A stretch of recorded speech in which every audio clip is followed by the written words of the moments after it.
high above the lowland forests and coastal deserts of western South America, where clouds drift slowly across jagged peaks and the air grows thin with altitude. The Andes Mountains rise in long and unbroken chains, forming one of the most dramatic landscapes on Earth, and it was within this environment, defined by steep valleys, towering summits, and shifting climates, that the foundations of the Inca civilization were gradually shaped, not in a single moment of creation, but through generations of adaptation, observation,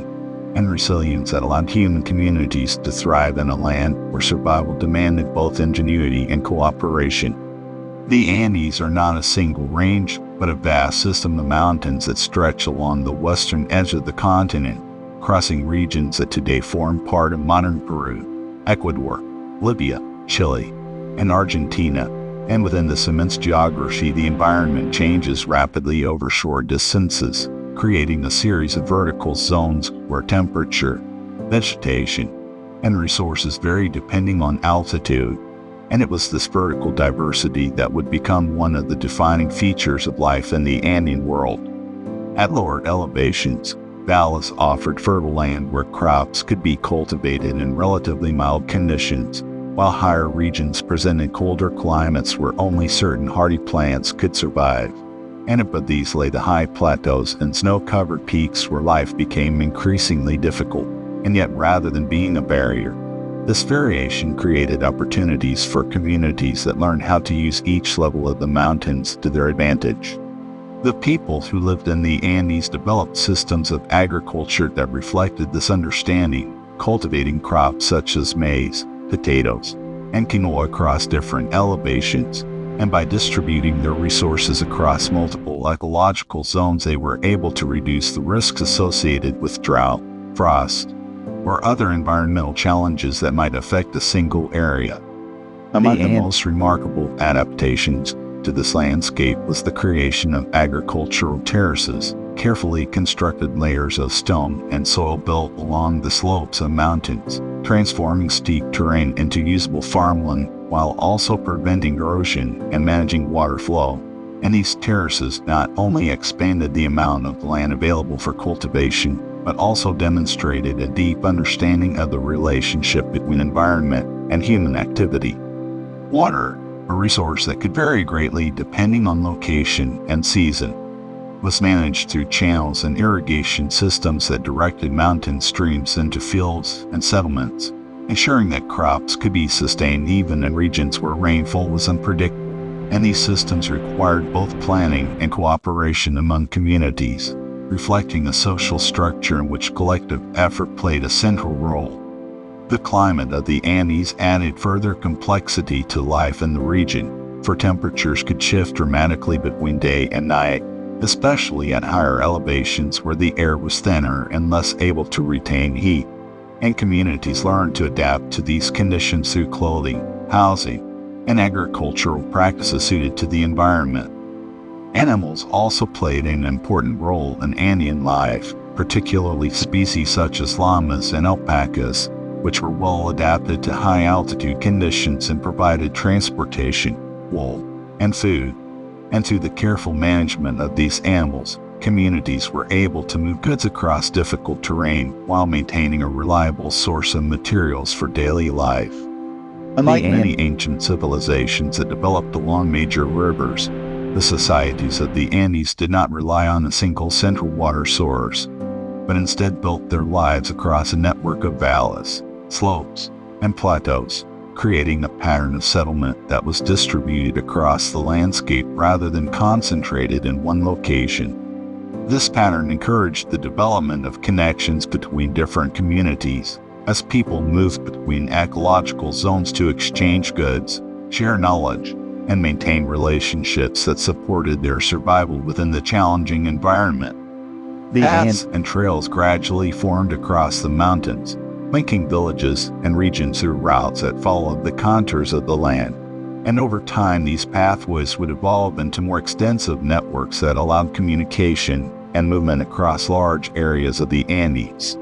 The environment also influenced how people understood the world around them, for the mountains themselves were often regarded as sacred, seen as powerful entities that shaped the lives of those who lived among them. And the sense of connection between humanity and the natural world would later become an important part of the spiritual traditions of the Inca civilization. Within this worldview, the land was not simply a resource to be used, but a living presence that required respect and balance, and the ability to live successfully within the Andes depended not only on practical knowledge, but also on an awareness of the forces that govern the environment. Over time, small communities across the Andean region began to grow in size and complexity, forming societies that developed shared traditions, systems of organization, and methods of cooperation that allowed them to manage resources and respond to the challenges of their surroundings. These early societies laid the groundwork for what would later become one of the most remarkable civilizations of the pre-Columbian Americas, a civilization that would bring together diverse regions of the Andes into a unified system of governance, culture, and economic exchange. The landscape that shaped this development was not one of ease or abundance, but of challenge and contrast, where survival required careful planning, adaptability, and the ability to work together across distances and elevations. Yet it was precisely these challenges that fostered the skills and knowledge that would allow the Inca to build their empire for people accustomed to navigating mountains, managing limited resources, and coordinating efforts across difficult terrain were uniquely prepared to create systems that could function across one of the most complex environments in the world. So, high in the Andes, where clouds move slowly across ancient peaks and the land rises in layers toward the sky, the story of the Inca civilization begins, not with kings or cities, but with the land itself, a land that shaped the people who lived upon it and provided the foundation upon which a great empire would one day rise. High within the valleys of the Andes, where mountains rise like walls around fertile basins and rivers carve their paths through stone, the early story of the Inca civilization begins not only with historical developments but with memory, tradition, and legend, for among the people of this region the origins of their society were preserved through stories passed from generation to generation, narratives that explain not only where they came from, but also their relationship with the land, the heavens, and the forces that shaped their world. Unlike civilizations that recorded their histories through written texts, the Inca relied upon oral tradition to preserve their understanding of the past, and within these traditions certain stories became central to their identity, offering explanations for the beginnings of their people and the establishment of their earliest communities within the Andean landscape. One of the most enduring of these traditions tells of the origin of the first Inca rulers, describing how a figure known as Manco Cápac, often accompanied by his sister and consort Mama Aklo, emerged into the world with a purpose that was both practical and symbolic, guided by divine forces to bring order, knowledge, and structure to the people of the Andes. According to these accounts, Manco Cápac and Mama Aklo were sent by the sun, a celestial power that held great significance within Andean belief systems, and their journey across the mountains was marked by the search for a place where they would establish a center for their people, a location where the land itself would indicate that their journey had reached its intended destination. The story describes how they carried a staff, often said to be made of gold, and were instructed to travel until the staff could be easily driven into the ground, a sign that they had found fertile and suitable land upon which to build their community. And this moment is said to have occurred in a valley surrounded by mountains, a place that would later become known as Cusco. While such accounts reflect symbolic meanings rather than precise historical events, they reveal important aspects of how the Inca understood their origins, where the emphasis on guidance from the sun and the selection of land suggests a worldview in which the foundation of society was closely connected to both the natural environment and the spiritual forces believed to govern it. The Valley of Cusco, situated within the highlands of present-day Peru, offered a combination of fertile soil, access to water, and strategic location that made it well-suited for settlement, and over time it became the center around which Inca society began to organize itself. In its earliest stages, Cusco was not yet the capital of a vast empire, but rather a small and developing community among many others in the region, surrounded by groups that had their own traditions, leadership structures, and relationships with the land. These neighboring communities interacted with one another through trade, alliances, and occasional conflict, forming a dynamic landscape in which power and influence shifted over time as different groups sought to secure their place within the Andean world.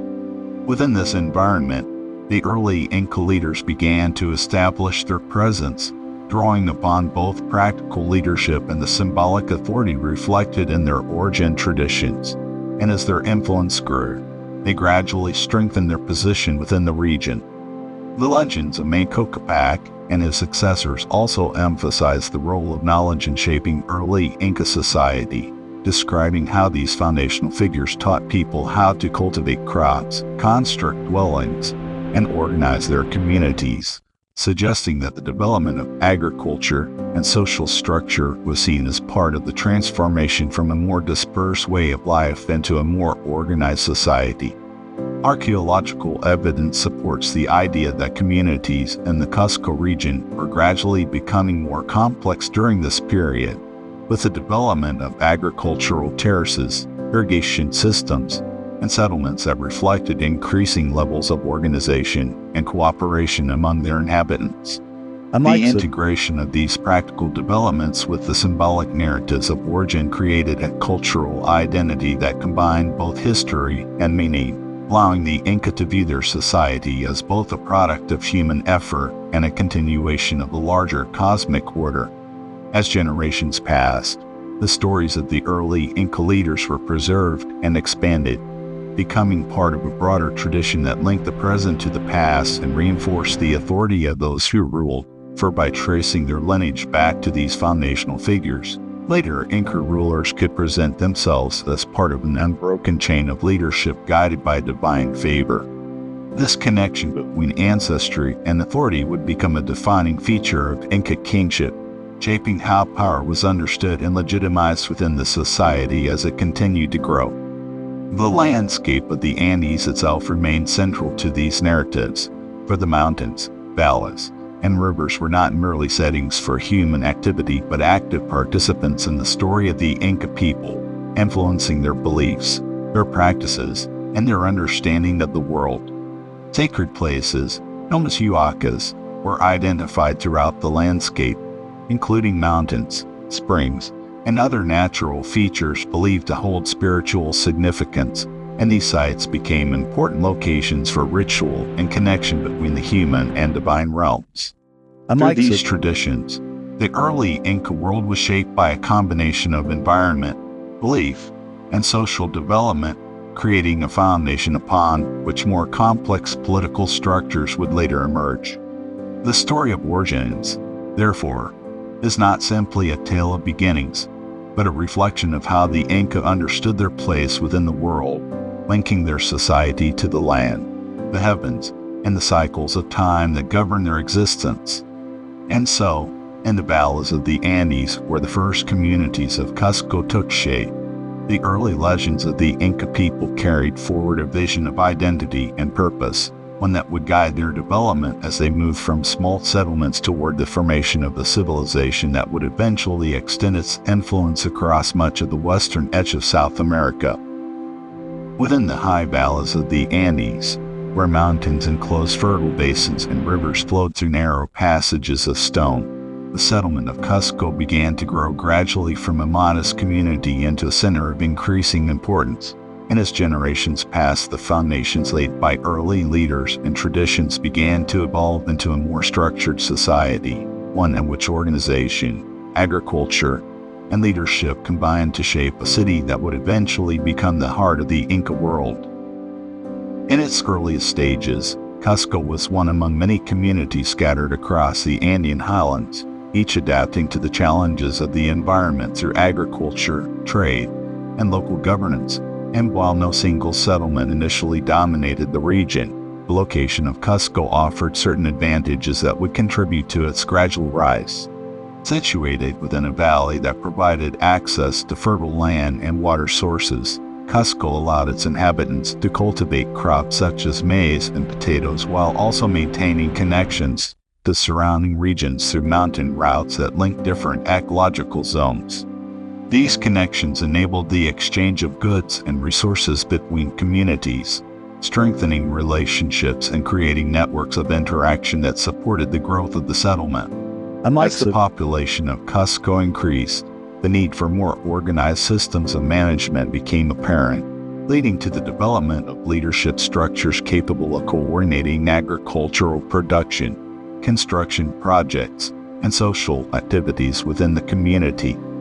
Early Inca leaders built upon the traditions associated with figures such as Manco Cápac, using both practical authority and symbolic legitimacy to guide the expansion of their influence within the region. One of the key factors in the rise of Cusco was the continued refinement of agricultural techniques that allowed the population to grow while maintaining stability in food production. Terracing, irrigation, and the careful distribution of crops across different elevations provided a reliable system that reduced the risks associated with environmental variation, enabling the community to support larger numbers of people and sustain long-term development. At the same time, the organization of labor within Cusco became increasingly coordinated, as members of the community contributed to collective projects such as the construction of terraces, the maintenance of irrigation systems, and the development of infrastructure that supported daily life. This emphasis on cooperation and shared responsibility would later become a defining characteristic of Inca society, forming the basis for systems of labor that extended across the empire. As Cusco grew, its physical layout began to reflect a more deliberate approach to urban planning, with structures arranged to accommodate both residential life and ceremonial activities.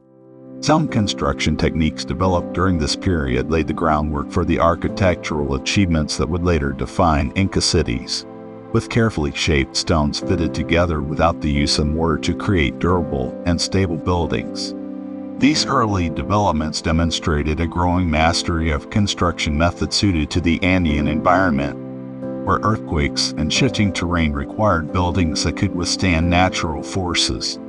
The rise of Cusco was also influenced by its interactions with neighboring communities, as alliances, trade relationships, and occasional conflicts shaped the balance of power within the region.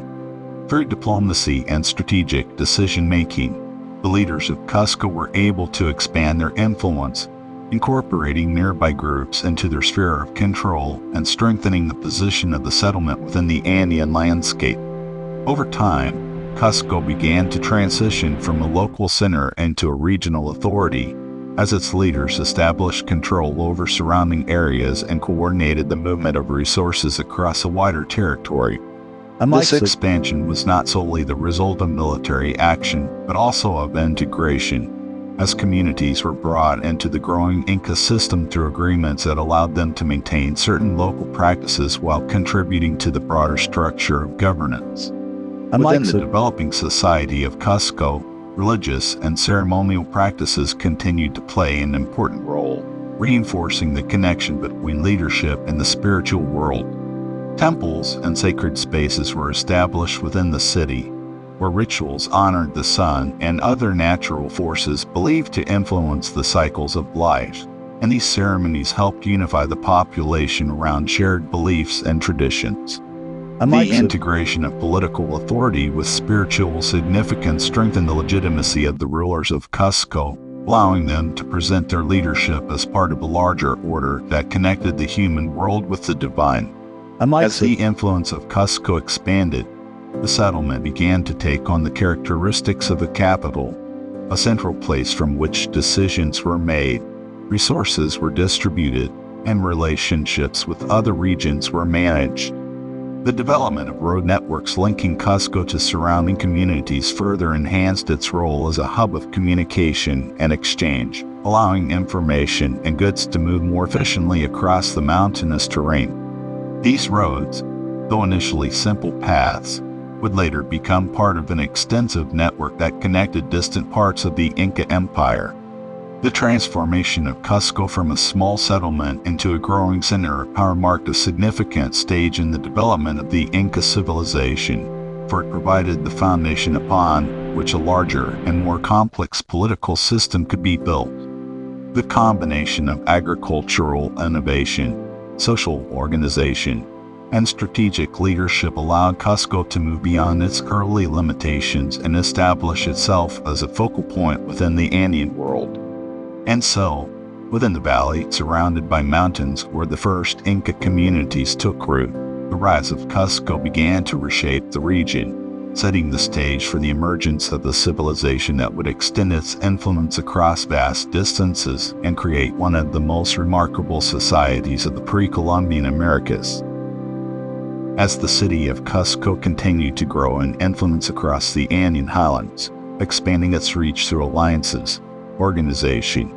and the steady integration of surrounding communities, the structure of leadership within this developing society began to take on a more defined and centralized form,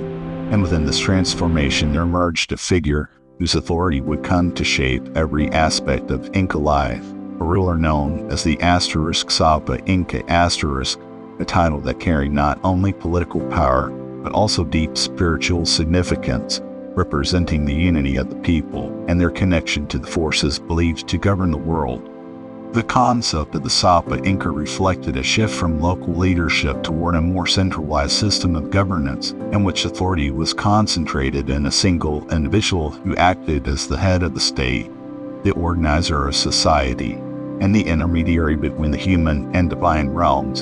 And this role was not defined solely by administrative duties, but by a broader responsibility to maintain balance, order, and harmony within the expanding Inca world. Within Inca belief systems, the Sapa Inca was considered to be a descendant of the sun, a connection that elevated the ruler beyond ordinary status and placed him within a sacred lineage that linked the present to the origins described in earlier traditions, including the stories associated with Manco Cápac. And through this connection, the authority of the ruler was reinforced not only by leadership but by divine association. This belief in sacred kingship shaped the way in which the Sapa Inca was perceived by the people, for he was not simply a leader chosen through human decision, but a figure whose position was understood as part of a larger cosmic order. And this perception contributed to a system of governance in which obedience and loyalty were closely tied to religious and cultural values. The responsibilities of the Sapa Inca extended across many aspects of society, including the organization of labor, the distribution of resources, the planning of agricultural production, and the coordination of construction projects that supported the growth of the state. Through these responsibilities, the ruler played a central role in ensuring that the needs of the population were met, particularly in an environment where survival depended on careful management of land, water, and resources across different ecological zones. To support the system of governance, a structured administrative network developed around the Sapa Inca, composed of officials, advisors, and regional leaders who helped implement decisions across the expanding territory.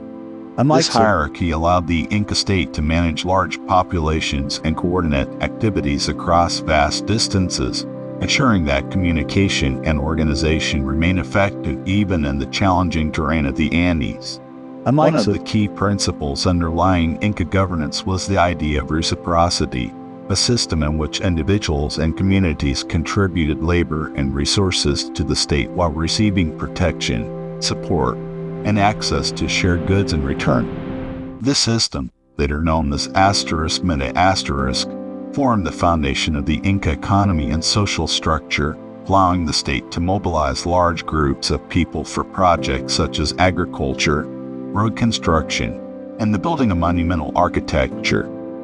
Under the direction of the Sapa Inca, these collective efforts transformed the landscape of the Andes, creating terraces, roads, and cities that reflected both the practical needs of the population and the symbolic authority of the state. The Sapa Inca also played a central role in religious ceremonies, overseeing rituals that honored the sun and other deities associated with the natural world, and these ceremonies reinforced the connection between the ruler and the divine, strengthening the legitimacy of his authority. Temples within Cusco, including the core cancha, became important centers of worship where offerings were made and ceremonies conducted under the guidance of the ruling elite, and these spaces served as both spiritual and political centers within the city. The royal court of the Sapa Inca became a focal point of activity, where decisions were made, alliances were formed, and the administration of the state was coordinated. And within this environment, the ruler was surrounded by nobles and advisors who contributed to the governance of the expanding society. The succession of the Sapa Inca was an important aspect of maintaining continuity within the state, and while leadership often passed within the royal lineage, the process also involved considerations of ability and support among the elite, ensuring that the next ruler could effectively maintain the stability of the system. This continuity allowed the Inca state to build upon the achievements of previous rulers, gradually expanding its influence and refining its systems of governance over time. As the authority of the Sapa Inca strengthened, Cusco itself became more than a regional center, evolving into the political and spiritual capital of the Inca world, a place where the structures of power, religion, and society converged. From this center, the decisions of the ruler influenced communities across the Andes, shaping the development of a civilization that would eventually extend its reach across a vast territory known as Tawantinsuyu, often translated as the four regions together. The role of the Sapa Inca was therefore central to the transformation of the Inca from a regional society into an organized state, providing the leadership necessary to coordinate expansion, maintain stability, and integrate diverse communities into a unified system. Yet the power of the ruler was not exercised in isolation, for it depended upon the cooperation of the population and the effectiveness of the administrative network that supported the state, reflecting a balance between authority and collective effort that defined Inca governance. And so, within the growing city of Cusco and across the mountains and valleys of the Andes, the institution of the Sapa Inca emerged as a defining element of Inca civilization, guiding its development through a combination of leadership, belief, and organization, and laying the foundation for an empire that would soon extend far beyond its origins in the highlands of South America. Across the steep slopes and high valleys of the Andes, where mountains rise sharply and the land offers little space for easy construction, the Inca civilization achieved something remarkable, transforming a challenging environment into a landscape shaped by human ingenuity. And through their understanding of stone, terrain, and design, they created structures that not only served practical needs, but also reflected a deep connection between their society and the natural world that surrounded them. Unlike civilizations that developed across flat plains or river valleys, the Inca built their world within a terrain that demanded adaptation at every step, and it was within this environment that their engineering skills began to take form, allowing them to construct cities, terraces, and pathways that could endure both time and the forces of nature. One of the most striking features of Inca engineering was their mastery of stonework, for the builders of the Andes developed techniques that allowed them to shape and fit large stones together with remarkable precision, creating walls and structures that required no mortar to hold them in place.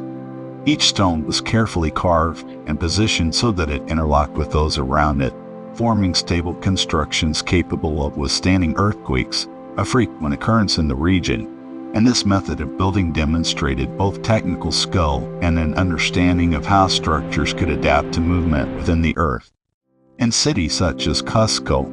the style of construction became a defining characteristic of Inca architecture, with walls that displayed both strength and aesthetic balance, reflecting a combination of practicality and craftsmanship. Beyond the city,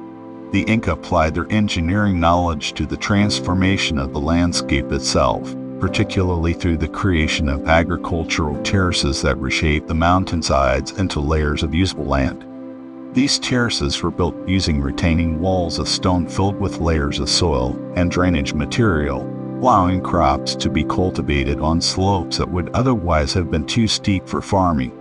And through the system, the Inca expanded their agricultural capacity while also preventing soil erosion and managing water flow across the terrain. The terraces also created microclimates at different elevations, allowing farmers to experiment with and grow a variety of crops suited to specific conditions, further increasing the resilience of their agricultural system.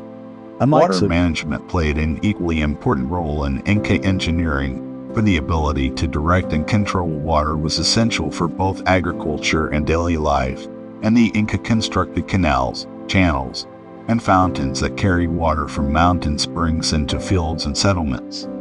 These systems were carefully designed to follow the natural contours of the land, ensuring a steady flow of water while minimizing loss and maintaining balance within the environment. One of the most remarkable examples of Inca engineering can be seen in the construction of high-altitude settlements such as Machu Picchu, a city built on a ridge between mountains where steep slopes drop into deep valleys below. The placement of Machu Picchu reflects a careful understanding of both geography and climate,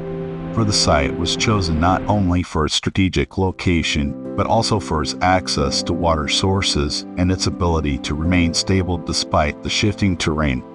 Within the city, terraces, stairways, and stone structures were arranged in harmony with the natural landscape, creating a built environment that blended seamlessly with its surroundings rather than replacing them. Drainage systems beneath the city ensured that rainfall could pass through the ground without damaging the structures, demonstrating an advanced awareness of how to manage the effects of weather and erosion.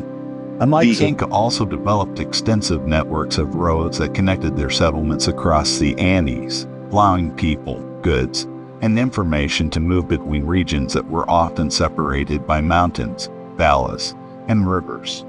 These roads were built with consideration for the terrain, incorporating steps, bridges, and pathways that adapted to the contours of the land. And through this network, the Inca were able to maintain communication and coordination across their expanding territory. Suspension bridges made from woven plant fiber span deep gorges and fast-moving rivers, providing connections where traditional construction methods would have been difficult or impossible, and these bridges were regularly maintained and replaced as part of the collective responsibilities of the communities they served. The construction of such infrastructure required not only technical knowledge, but also a system of organization capable of mobilizing large groups of people to work together on complex projects. And within the Inca state, this was achieved through systems of labor that emphasized cooperation and shared responsibility.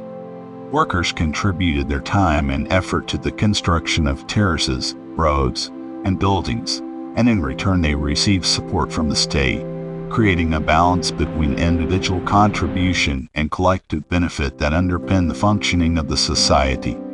The achievements of Inca engineering were therefore not limited to physical structures alone, but extended to the organization of labor and resources that made these projects possible, reflecting a society that valued coordination, planning, and the efficient use of available materials. Despite the absence of metal tools made from iron or steel, the Inca were able to accomplish these feats using stone tools, ingenuity, and a deep understanding of their environment, demonstrating that technological advancement is not defined solely by the materials used, but by the knowledge and creativity applied to solving challenges. The landscapes shaped by Inca engineering continue to stand as evidence of this achievement, with terraces, roads, and stone structures that have endured for centuries, offering insight into a civilization that transformed one of the most difficult environments on Earth into a network of interconnected and sustainable systems. And so, within the mountains of the Andes, where cliffs rise sharply and valleys stretch far below, the Inca civilization demonstrated that even the most challenging landscapes could be shaped through knowledge, cooperation,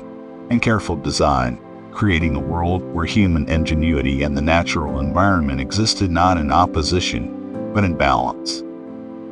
Across the vast and rugged landscapes of the Andes, where mountains rise sharply and valleys stretch far below, the The expansion of the Inca civilization required more than leadership and agriculture alone, for in order to unite distant regions separated by difficult terrain, the Inca developed one of the most extensive and sophisticated road networks of the ancient world, a system that connected communities across thousands of kilometers and allowed the empire to function as a single, coordinated entity despite the challenges of its environment. Unlike the broad roads of lowland civilizations, the pathways of the Inca were shaped by the contours of the mountains themselves, winding along steep slopes, crossing rivers, and climbing through passes that reach high into the Andean peaks. And through these routes, the Inca created a network known today as the *Cápac, often translated as the Great Road, which served as the backbone of communication and movement within the empire. This network extended across what is now modern Peru, Ecuador, Bolivia, Chile, and Argentina, linking the capital at Cusco to distant regions and allowing the state to maintain control over a vast and diverse territory. And within the system, the roads were not simply paths for travel, but carefully constructed routes designed to withstand the challenges of the environment. In many areas, roads were built using stone paving that provided stability on uneven ground, while in steeper regions they were carved directly into the mountainside or supported by retaining walls that prevented collapse, demonstrating the engineering skill required to adapt construction techniques to the terrain. Where rivers and deep gorges interrupted the landscape, the Inca constructed bridges that allowed travelers to cross otherwise impassable obstacles. And among the most remarkable of these were suspension bridges made from braided plant fibers, which could span great distances and were maintained through regular community effort. These bridges were not permanent structures, but were periodically replaced as part of the collective responsibility, reflecting the cooperative nature of Inca society and the importance placed on maintaining the infrastructure that connected the empire. The road network also included way stations known as tambos, which were spaced at intervals along major routes and provided shelter, food, and supplies for travelers, messengers, and officials moving between regions. These tambos served as resting points where individuals could recover from the physical demands of travel at high altitude, and they also functioned as centers for storing resources that could be distributed when needed, ensuring that the movement of people and goods remained efficient and reliable. Communication across the empire was made possible through a system of relay runners known as chasquis, individuals trained to carry messages and small items across the road network with remarkable speed. Each chasqui ran a specific segment of the route before passing the message to the next runner, creating a chain of communication that allowed information to travel across long distances in a relatively short amount of time. Through this system, the Inca leadership in Cusco could remain informed about developments in distant regions and coordinate responses to challenges that arose across the empire, maintaining a level of control that would have been difficult to achieve without such an organized network.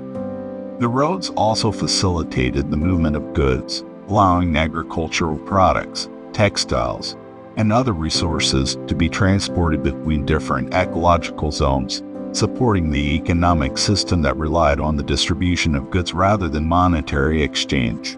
In addition to practical functions, the road network played a symbolic role in unifying the empire, for it represented the physical connection between diverse regions and communities, reinforcing the idea that all parts of the empire were linked to the center at Cusco. Travel along these roads was often regulated by the state,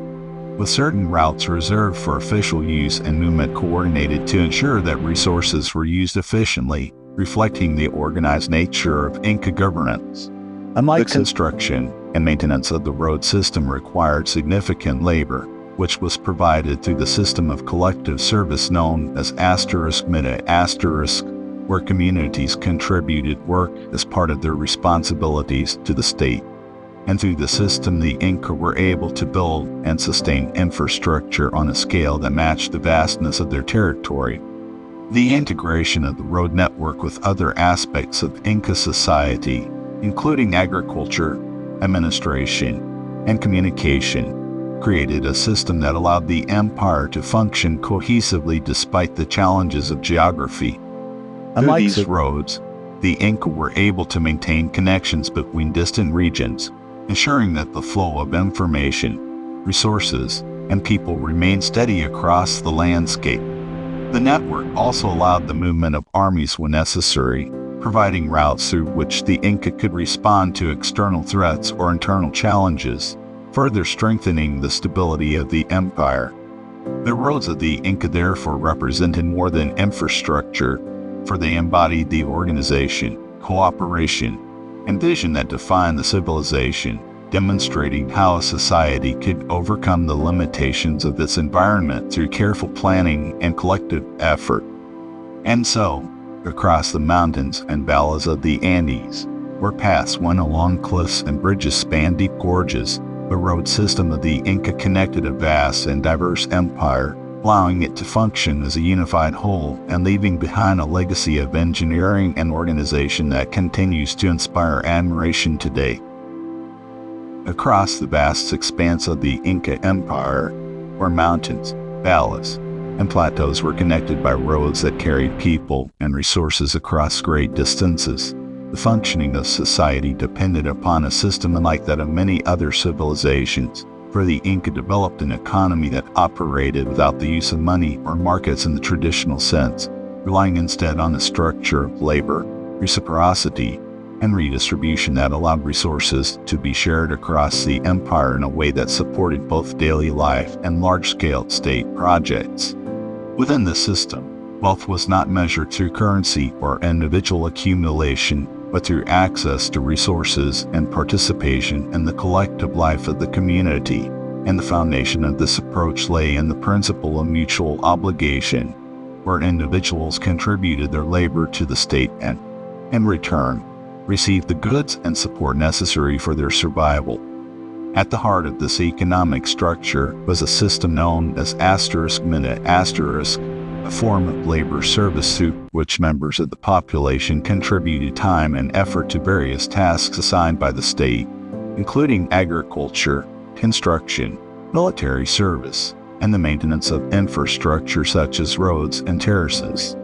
Rather than working for wages, individuals fulfilled their responsibilities as part of their role within the community, and through the shared effort the Inca were able to organize large-scale projects that transformed the landscape and supported the functioning of the empire. Agriculture remained the foundation of the system, with farmers cultivating crops such as maize, potatoes, and quinoa across different ecological zones, and the produce from these fields was not only used to sustain local communities, but also collected and redistributed by the state to ensure that resources were available where they were needed. Storage facilities, often located along the road network and within major settlements, played a crucial role in this process, holding surplus food and goods that could be distributed during times of scarcity or used to support laborers engaged in state projects. These storehouses allowed the Inca to manage the challenges of their environment, where variations in climate and geography could affect agricultural production, assuring that the empire remained resilient even in the face of difficult conditions.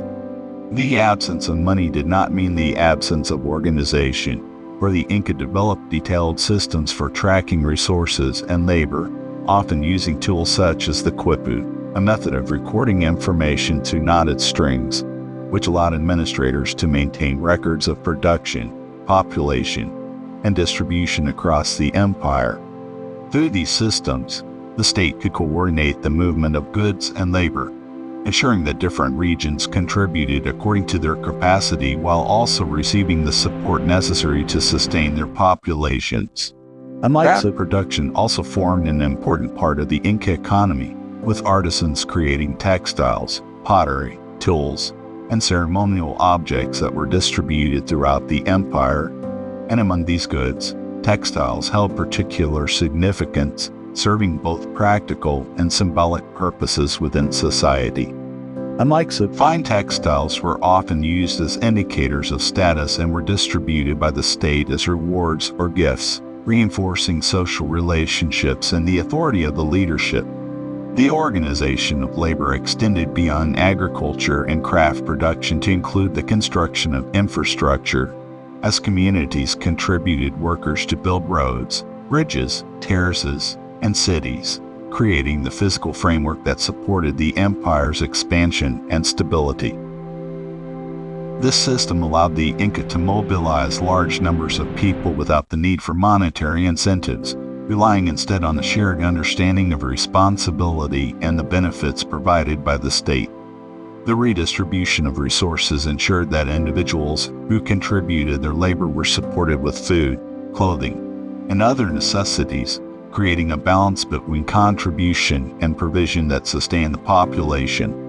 In addition to state-directed activities, local communities maintain their own systems of cooperation, working together to cultivate fields, care for animals, and support one another in daily life, reinforcing the social bonds that underpin the larger structure of the empire.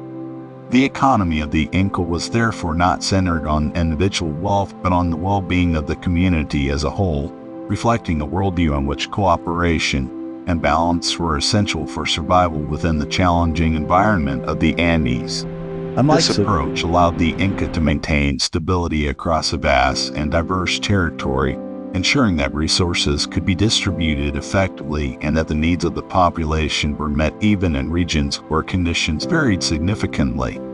The absence of currency also reduced the emphasis on trade as a primary means of acquiring goods, as the state played a central role in organizing production and distribution, creating a system that functioned differently from market-based economies. Yet despite these differences, the Inca economy was highly efficient in meeting the needs of the population and supporting the activities of the state, demonstrating that complex societies can develop effective systems of organization without relying on the forms of exchange that are common in other parts of the world. Across the mountains and valleys of the Andes, the Inca civilization sustained itself through a system of labor and reciprocity that connected individuals to their communities and to the state, creating an economy that reflected both the challenges of the environment and the values of the society built upon cooperation, balance, and shared responsibility. Across the vast territories of the Inca Empire, where mountains separated communities by great distances and where communication depended upon roads, runners, and memory, the question of how information could be preserved and transmitted became an essential part of governance. And within this need, the Inca developed a system unlike the written scripts of other civilizations, a method of recording knowledge through chords and knots known as the ****, a tool that reflected both the practical and intellectual ingenuity of the society that operated without a conventional writing system. The quipu consisted of a series of colored strings attached to a main cord, with knots tied in specific patterns along their lengths, and through variations in color, position, and knot type. Information could be encoded in a way that allowed trained individuals to interpret data related to numbers, resources, and organization. While the quipu did not represent language in the same way as alphabetic or pictographic writing systems, it served as a highly effective means of recording numerical and administrative information, allowing the Inca to manage the complex needs of an empire that extended across diverse regions and populations. Administrators known as ****, or keepers of the quipu, were trained to create and interpret these records, and within the administrative system they played a crucial role in tracking agricultural production, labor contributions, population counts, and the distribution of goods across the empire.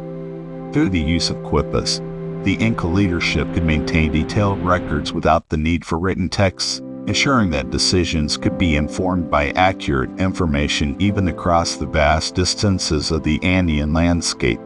The structure of the quipu allowed for the representation of numerical values through a decimal system, with different knot types corresponding to units, tens, hundreds, and higher orders, demonstrating a level of mathematical understanding that supported the organization of resources and labor within the state. In addition to numerical data, Some scholars suggest that quippus may have also been used to convey more complex forms of information, potentially including narratives, genealogies, or instructions, although the full extent of their capabilities remains a subject of study, as many aspects of their use have been lost over time.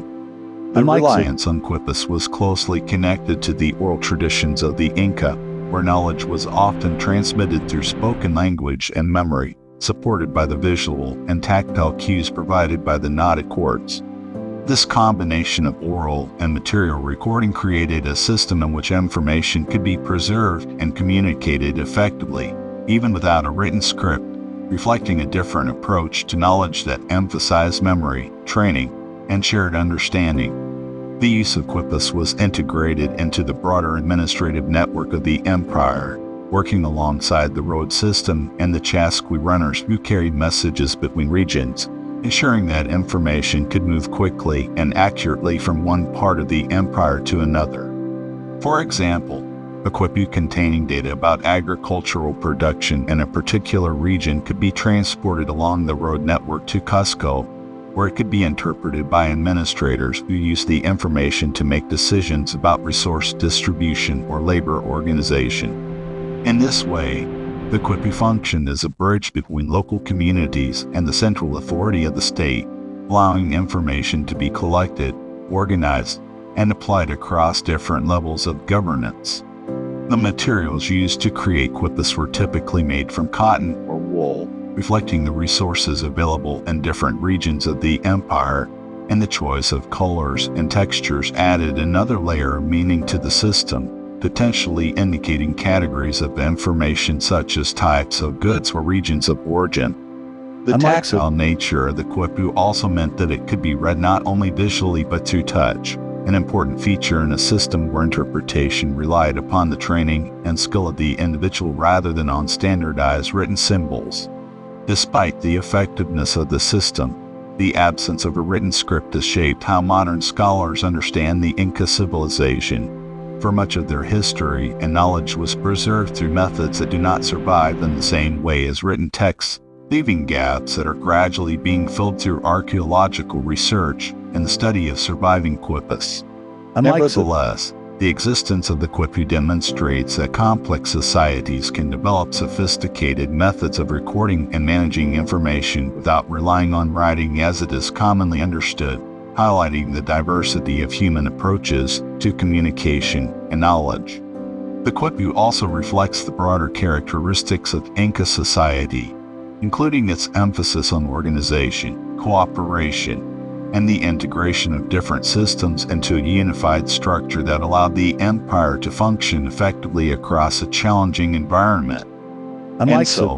Within the cords and knots of the quipu, the Inca civilization created a language of its own, one that carried the records of an empire across mountains and valleys, preserving the information needed to sustain its people and govern its lands. And through the system, the Inca demonstrated that knowledge can take many forms, each shaped by the environment and the needs of the society that creates it.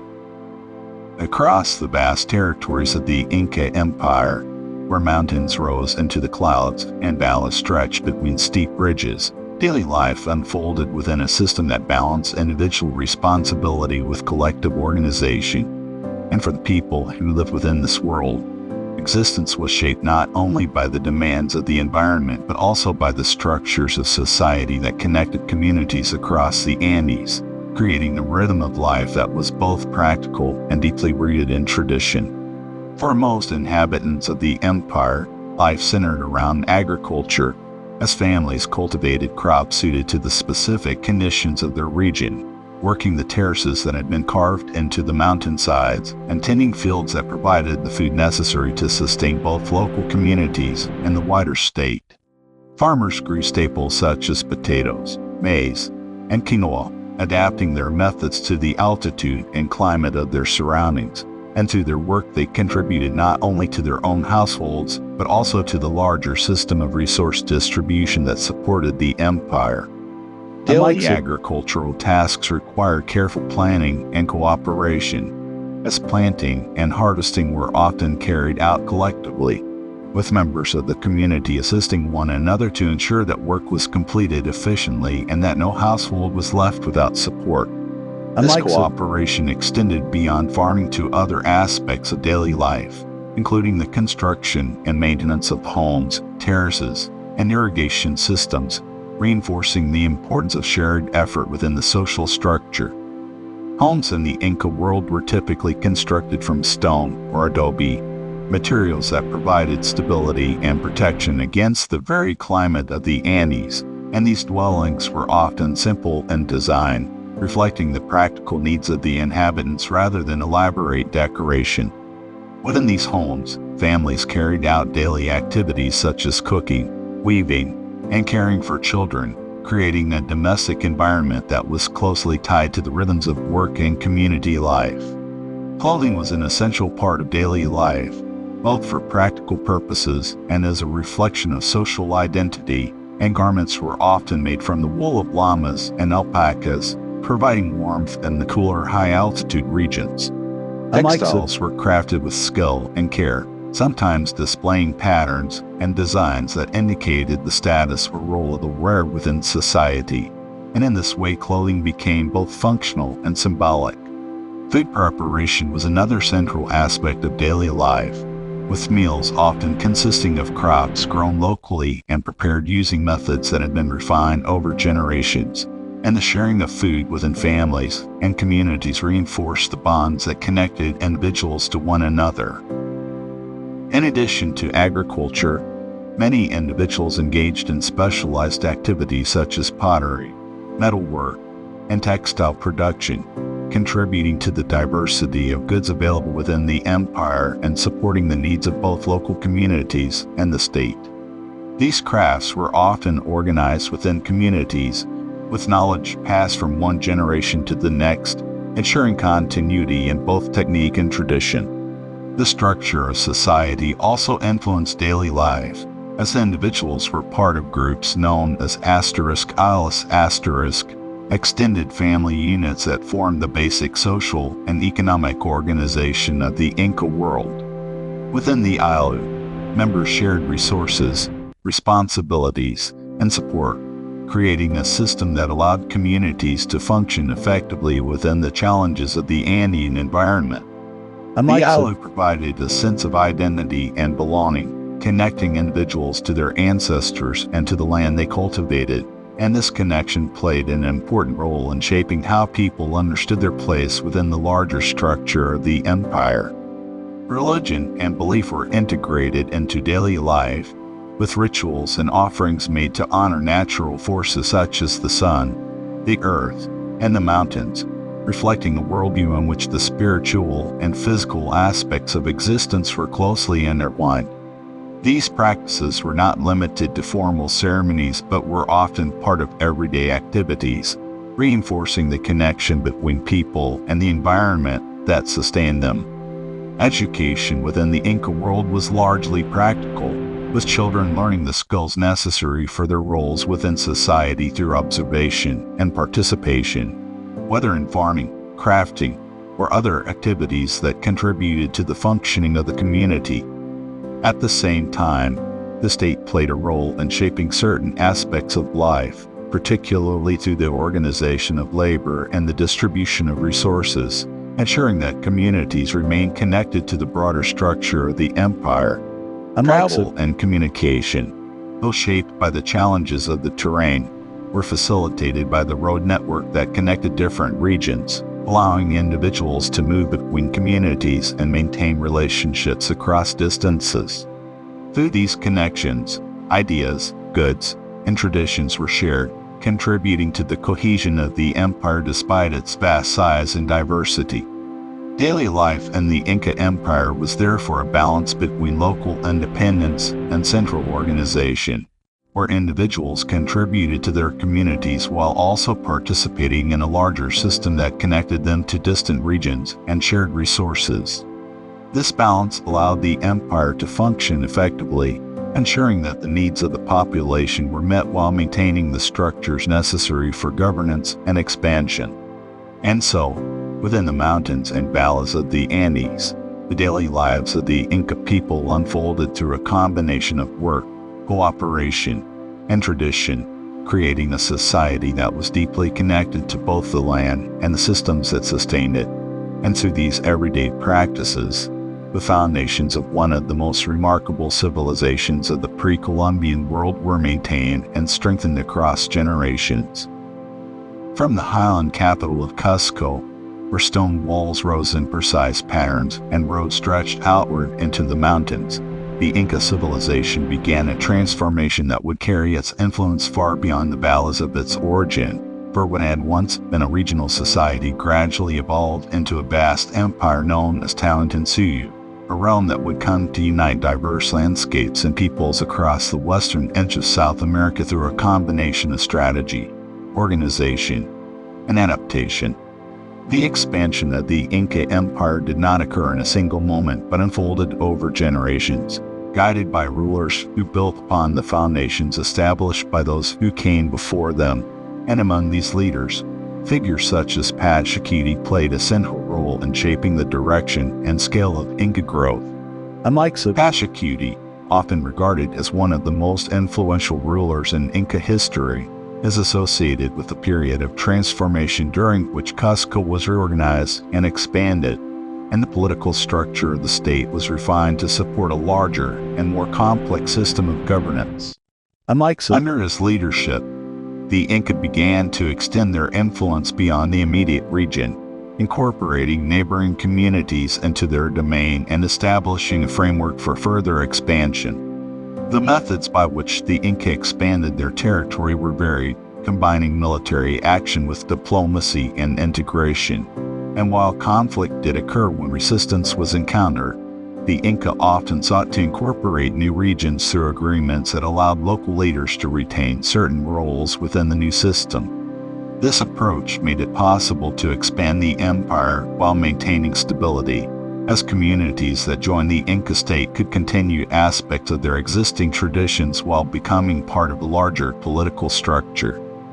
As new regions were incorporated, the Inca extended their administrative systems to these areas, organizing them into provinces governed by officials who oversaw the collection of resources, the coordination of labor, and the implementation of state policies. This administrative network ensured that the expanding empire remained connected and functional, even as it stretched across diverse landscapes that included coastal deserts, high mountain regions, and fertile valleys. The road network played a crucial role in supporting this expansion, allowing the movement of armies, administrators, and resources between different parts of the empire. And through these roads, the Inca were able to maintain communication and coordination across vast distances. The ability to mobilize labor through systems such as **** also supported expansion, as communities contributed workers to build infrastructure, cultivate land, and support the needs of the growing state.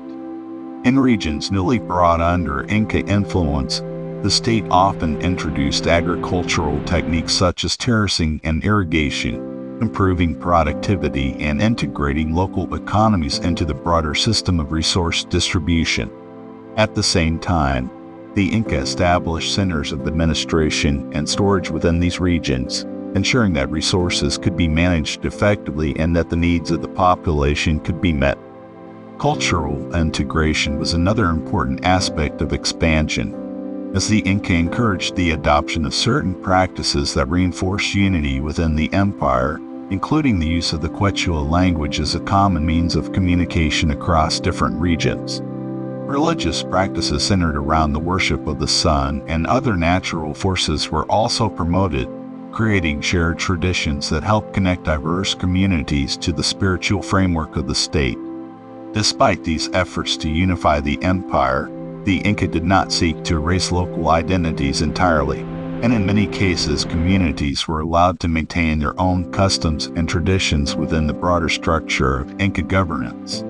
This balance between integration and diversity contributed to the stability of the empire, allowing it to expand without relying solely on force. As the empire grew, its boundaries extended across a vast portion of western South America, encompassing regions that today form part of Peru, Ecuador, Libya, Chile, and Argentina. And within this territory, the Inca created one of the most extensive and organized states of the pre-Columbian world. The scale of this expansion required careful coordination and planning, as the challenges of geography, climate, and distance had to be managed through systems of governance that could adapt to different conditions. The success of the Inca in achieving this expansion reflects their ability to combine military capability with administrative organization and cultural integration, creating a system that allowed them to maintain control over a large and diverse population. Yet the process of expansion also brought new challenges, as the management of such a vast empire required constant attention to communication, resource distribution, and the relationships between different regions and communities. These challenges would become increasingly significant as the empire reached its height, shaping the conditions that would influence its future. And so, from the valleys of Cusco to the far-reaching edges of Tawantinsuyu, the expansion of the Inca Empire transformed a regional society into a vast and interconnected realm, demonstrating how leadership, organization, and adaptation could bring together diverse lands and peoples into a unified system that would stand as one of the most remarkable achievements of the ancient world. Across the vast expanse of Tawantinsuyu, where the Inca Empire had grown to encompass mountains, valleys, deserts, and forests, a new and unexpected presence began to appear along the edges of the known world, carrying not along the ancient roads of the Andes, but across the ocean. And with it came a series of encounters that would alter the course of Inca history in ways that could not have been foreseen by the rulers and people who had built their civilization upon the foundations of the mountains. In the early 16th century, European explorers and conquerors began to arrive along the western coast of South America, driven by the search for new lands, resources, and opportunities, and among them was Francisco Pizarro, a figure whose expeditions would bring him into contact with the Inca Empire at a moment of internal transition and vulnerability. At the time of this encounter, the Inca world was experiencing a period of instability following a conflict between rival claimants to leadership, a struggle that had weakened the unity of the empire and created divisions that would influence the events to come. This conflict, often described as a civil war, involved competing factions within the royal lineage, each seeking to establish authority over the vast territories of Tawantinsuyu. And while one side had emerged as dominant, the effects of the struggle remained visible in the political landscape. It was within this context that Pizarro and his small group of Spanish soldiers moved inland from the coast, encountering local communities and gradually advancing toward the heart of the Inca Empire.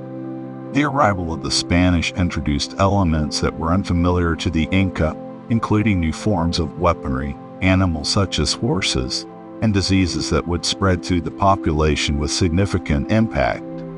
Yet the initial encounters between the two groups were not defined solely by conflict, for there were also moments of communication and negotiation as each side sought to understand the intentions of the other. One of the most significant events in this period occurred in the city of Cajamarca,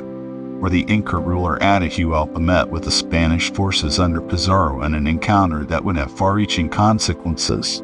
The meeting, which began as an attempt at dialogue, quickly turned into a confrontation, and through a combination of strategy and circumstance, the Spanish were able to capture Atahualpa, an event that disrupted the leadership of the empire and altered the balance of power. The capture of the Inca ruler created a situation in which the Spanish could exert influence over the political structure of the empire, using Atahualpa's position to negotiate and make demands that affected the distribution of resources and the actions of Inca officials. Despite efforts to secure his release through the provision of valuable goods, the situation ultimately led to the execution of Atahualpa, an outcome that further destabilized the Inca leadership and created uncertainty across the empire. As the Spanish advanced further into Inca territory, they encountered both resistance and cooperation from different regions, reflecting the complex dynamics within the empire at the time, where some communities opposed the newcomers while others saw opportunities within the changing political landscape. The Spanish were able to take advantage of these divisions, forming alliances with groups that had previously been under Inca control and using these relationships to strengthen their position as they moved toward Cusco. The fall of Cusco marked a turning point in the history of the Inca civilization, where the capture of the capital symbolized the loss of central authority and the beginning of a new period in which Spanish control would expand across the region. Yet even as the city fell, resistance continued in other parts of the Andes, where leaders and communities sought to maintain their independence and preserve aspects of their culture in the face of external control. The encounter between the Inca and the Spanish was therefore not a single event but a series of interactions that unfolded over time, shaped by both conflict and adaptation as the Inca world responded to the challenges presented by a new and unfamiliar presence. The impact of these events extended beyond political change, affecting the social, economic, and cultural structures of the region as new systems of governance and organization were introduced. For the Inca people, the arrival of the Spanish marked a profound transformation, bringing an end to the independent rule of their empire while also initiating a process through which elements of their culture would continue to evolve within a changing environment. Within the mountains and valleys of the Andes, where the Inca Empire had once flourished as a unified and organized state, the coming of the Spanish introduced a new chapter in the history of the region, one defined by encounter, change, and the complex interactions between different worlds whose meeting would reshape the future of South America. High within the Andes, where clouds drift across ancient peaks and the wind moves through valleys that have witnessed centuries of change, the legacy of the Inca civilization continues to echo through both the landscape and the lives of the people who remain connected to it. And although the empire that once united these regions came to an end,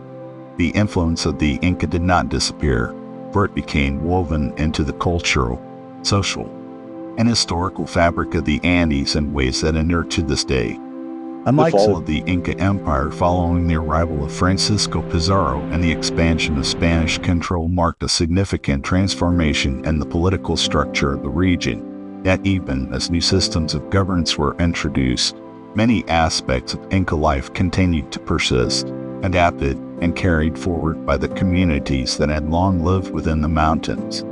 Agricultural practices developed by the Inca, including terracing and irrigation, remain in use across the Andes, providing sustainable methods of cultivation suited to the challenging environment, and these techniques, refined over generations, continued to support local populations long after the empire itself had ceased to exist.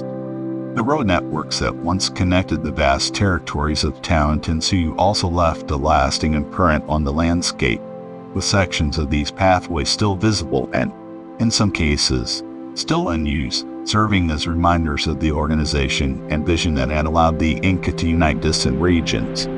Language, too, carried the legacy of the Inca, as Quechua, once promoted as a unifying language across the empire, continued to be spoken by millions of people across the Andes, preserving a connection to the past through everyday communication. Within this language are embedded concepts, traditions, and ways of understanding the world that reflect the worldview of the Inca, linking present generations to the cultural heritage of their ancestors.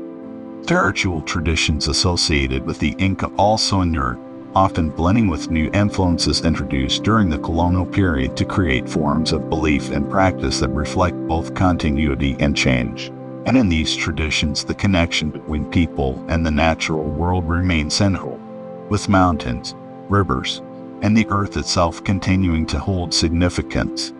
Communities across the Andes maintained social structures that echoed the principles of cooperation and reciprocity that had defined Inca society, working together to cultivate land, manage resources, and support one another in ways that reflected the enduring importance of collective effort. These practices demonstrate how the values that sustained the Inca Empire continued to influence daily life even in the absence of the political system that had once organized them. Archaeological sites scattered across the Andes provide further insight into the achievements of the Inca civilization, with cities such as Machu Picchu standing as powerful symbols of their engineering skill and their ability to harmonize construction with the natural environment. These sites attract visitors from around the world, offering a glimpse into a civilization that transformed one of the most challenging landscapes on Earth into a network of interconnected communities. The study of the Inca continues to evolve as new discoveries are made and existing knowledge is reinterpreted, deepening our understanding of how the civilization developed and how it functioned within the context of the Andean world. Through this ongoing exploration, the Inca are recognized not only for their achievements in engineering and organization, but also for the ways in which they adapted to their environment and created systems that allowed their society to thrive. The legacy of the Inca also extends into the broader history of South America, influencing the cultural identities of nations and communities across the region, where elements of Inca heritage are reflected in art, language, agriculture, and social practices. For the people of the Andes, this legacy is not simply a matter of historical interest but a living connection to their past, one that continues to shape their present and future. The story of the Inca civilization therefore does not end with the fall of their empire, but continues through the enduring presence of their influence in the landscapes, cultures, and communities of the Andes. It is a story of resilience, adaptation, and continuity, reflecting how a society can leave a lasting impact that persists long after its political structures have changed. And so, as we look across the mountains where the Inca once built their cities and carved their terraces into the slopes, we are reminded that history is not only found in the rise and fall of empires, but in the enduring connections between people and the land they inhabit. Within the Andes, where the echoes of the past remain present in both stone and tradition, the legacy of the Inca continues to unfold, a testament to the strength and ingenuity of the civilization that shaped its world and, in doing so, left a mark that endures across time.